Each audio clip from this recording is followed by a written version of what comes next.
শুভ সকাল বন্ধুরা, সবাই কেমন আছো? নতুন একটা ব্লগে তোমাদের স্বাগত। আর অনেক দিন পর কিন্তু আবার একটা ব্লগ ছাড়ছি।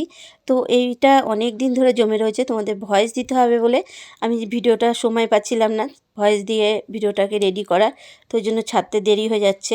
তো কি করব, সময় একদম হাতে পাচ্ছি না। তো আজকে একটু সময় পেয়েছি, ভাবলাম তোমাদের সাথে এটা শেয়ার করি। আর তোমাদের দাদাভাই উঠে দেখো ঝিম হচ্ছে, তো কখন মুখ ধোবে জানি না, ওই জন্য আর বসে থাকিনি, আমি চা খাওয়া শুরু করে দিয়েছি।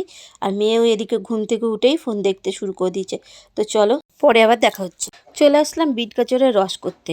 মাল করছিলাম, মাল করতে করতেই মেয়ে বলছে মা আজকে একটু বিট গাজরের রস করে দাও। বাড়িতে আছি যখন, তখন বিট গাজরের রসটা আজকে খাই। আর রাস্তায় বেরোলে সকালের দিকে তো টাইম পায় না, তো ওই জন্য আজকে বায়না ধরেছে বিট গাজরের রস খাবে। তো চলে আসলাম ওইটা করতে। আর এটা করতে কিন্তু অনেকটা আমার সময় লেগে যাচ্ছে। মিক্সিতে ধুয়ে টুয়ে দিয়ে পেস্ট করে নিয়েছি, কিন্তু এই ছেঁকতে গিয়ে ভীষণ সমস্যা হচ্ছে। যেহেতু চা ছাঁকনি দিয়ে ছেঁকছি, আর দেখতেই পাচ্ছ কতটা সমস্যা হচ্ছে। কি করব, ওদের তো করে দিতেই হবে, তাই দুজনকে করে দিলাম বিট গাজরের রসটা। মেয়েকে রসটা করে দিয়ে কিছু জামা কাপড় ছিল আদা শুকনো, সেগুলি নিয়ে ছাদে চলে যাচ্ছি। আর বড়িও দিয়েছিলাম, তো বড়িটা শুকায়নি ভালো, এখনও রোদে দিতে হবে, রোদ খাওয়াতে হবে। ওই জন্য বড়ি নিয়ে আর জামা কাপড় নিয়ে ছাদে চলে আসলাম। তো দেখো বড়িটা রোদে দিচ্ছি, আর হাত দিয়ে দেখছি যে কেমন শুকিয়েছে।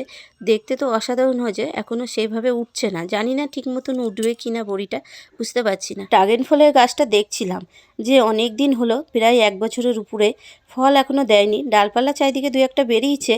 তো যাই হোক, দেখছিলাম ওটাই যে গাছটা কবে ফল দেবে ভাবছিলাম। তো জানি না কবে ফল দেবে। আর চলো জামা কাপড়গুলি এবার মেলে নিই। অনেকগুলি জামা কাপড়, জেঠিমার দড়িটা ফাঁকা পেয়েছি, জেঠিমার দড়িতেই মেলে নিচ্ছি।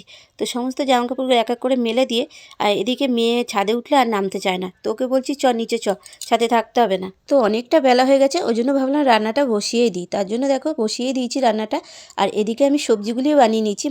মাছের ঝোল করব বলে মাছের আলু কেটেছি, আর আমার জন্য সোয়াবিন করব, সোয়াবিনের আলু কেটেছি। আর এদিকে তোমাদের দাদা আজকেও অনেকগুলি মাছ নিয়ে এসছে। আর এদিকে লাল শাকও বানিয়ে নিয়েছি, আর মাছের মাথাও এনেছিল বলে একটু মুগের ডাল বসিয়ে দিয়েছি, আর এদিকে ভাতটাও বসিয়ে দিচ্ছি। তো চলো আজকে এই রান্না হবে। এই ব্যাংকের ওখানেও তুলেছি, ছাতা দিয়ে ঢেকে। হ্যাঁ, তোমার ছেলে ফর্ম লিখছে, তুলেছি। তো মেয়ে আজকে ভাইকে নিয়ে গেছিলো ব্যাংকে, আর ওখানে গিয়ে কি হয়েছে সেটাই আজকে ও আমাকে বলছিল।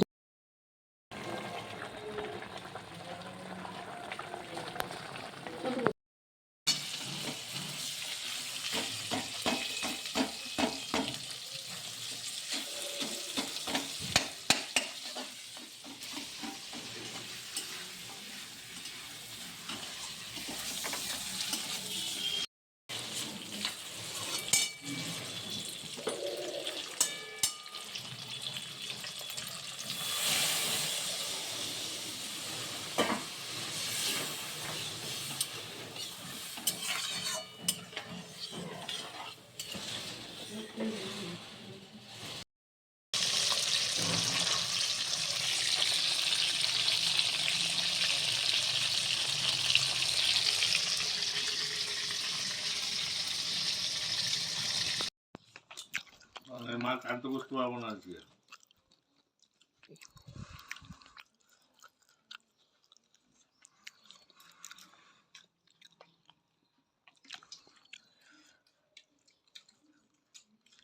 তো খাওয়া দাওয়া সারলাম, এইবার তো 4:30 বাজে। এতক্ষণে খেতে উঠলাম। আর এদিকে দেখছি, তো ছাদে আসলাম। ছাদে অল্প কটা বড়ি দিয়েছিলাম, তো সেটাই কেমন হয়েছে। মেয়েকে আনতে পাঠিয়েছি, কখন এসছে। হ্যাঁ, উঠেছে ভালো, এরকম হয়েছে। ও হবে, প্রথমবার দিয়েছি না, 19-20 তো হবেই। সব কিছু কি আর ভালো হবে বল? আর দিতে দিতেই আমাদের অভ্যাস হবে। এ করিস না।